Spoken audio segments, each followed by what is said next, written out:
waa mar kale iyo muuqaaladeennii quruxda badnaa. goobtu waa Ankara Mall. dadka halkaas sii socda amase asxaabta wada socono waxa weeye shoodhadayda Farax, injineer Shaafici iyo Suuda. halkan waxaa kasoo bixi doona Janadoon oo isna qaybka ah. waxaan duubaya anigoo ah Caadil. sayid sheegay meesha waxa weeye Ankara Mall oo ku taala Ankara, caasimadda Turkiga. waxaynu sii gudbi doonaa meesha check-inka u horeysa ee laga galo alaabta moobilada dhiganaysa adigana caafimaadkaaga la eegayo. markii aad soo gudubtid waxaad fadhiisanaysaa goobta cuntada, waayo waxaad u baahan tahay in maanta badda soo socotay amase meesha dhex socon doontaaba. dadkaa fadhiya cuntada ma dalbanayaan, laakiin waxay tegayaan goobta cuntada ay diyaar tahay.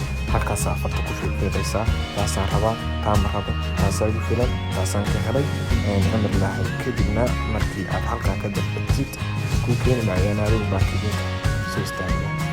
kadibna waxaa lagu dhahayaa in mar aynu doonayna waa kacaysaan. markii aad doonataan waxyar ka bacdi meesha idinka ayaa soo dhiganaya. markii aad soo dhigataan hore waxaad kaga bilaabaysaan feer iyo laadkaba cuntada meesha yitaalay amar lahay. aniguna waa anigan halkan soo fadhiisanaya kursigeedii horey waxaan kaga bilaabayaa wixii meesha laga dalbay. dee garamaya kulle waxay tahay anigu waxaan waa roodi. dadka qaar waxaa laga yaabaa wax ka u qaataane waxyar ka bacdi marka aad kala dhamaataan eeshkii meesha yaallay enerjigii horey ayaad kala qaaqaysaan. waxaan isku dayeysaan inaad tagtaan inta idin suurta gashay ah goobaha meesha yaalla aad jeceshay inaad deganaa wax ka iibsatid amase wax ka baayacdi haddii jeebkaaga waxba aadan koogin. halkan waa Apple, shirkadda Apple sida u taqaanaanba. waxaa yaalla dhammaan adeegyadii Apple.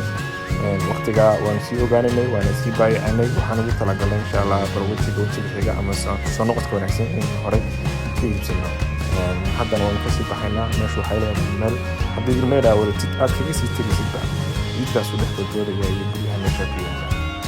haddii aad tahay shakhsi isku buuq, stress, hurduwa, galgalashawa ay hayso, waxaad tegaysaa meel lagu nasto ay leedahay oo gebi ahaanba ka baxsan dhismaha biyaha sida naxariista loo shumeeyo meesha qaboweyda. sidoo kale waxay leedahay qaybta muskada dad u baahan tahay dhanka bidix baas ku badanaysaa markaad soo gashid xaggan. meeshan horey uma arag kolley intii aan meeshan aan dhex joogay, waana jeclaysanay inaad la soo wadaagno.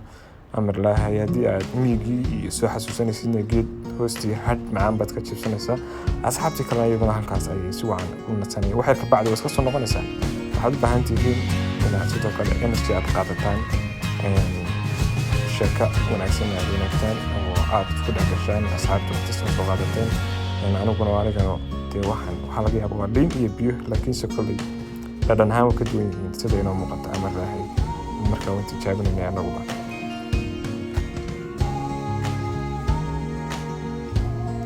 haddana waan iska sii caraabaynaa, waa aynu sii dhaqaaqaynaa. waxaynu ku noqonaynaa martii aynu ka nimid oo ah xaafadaheennii, guryaheennii.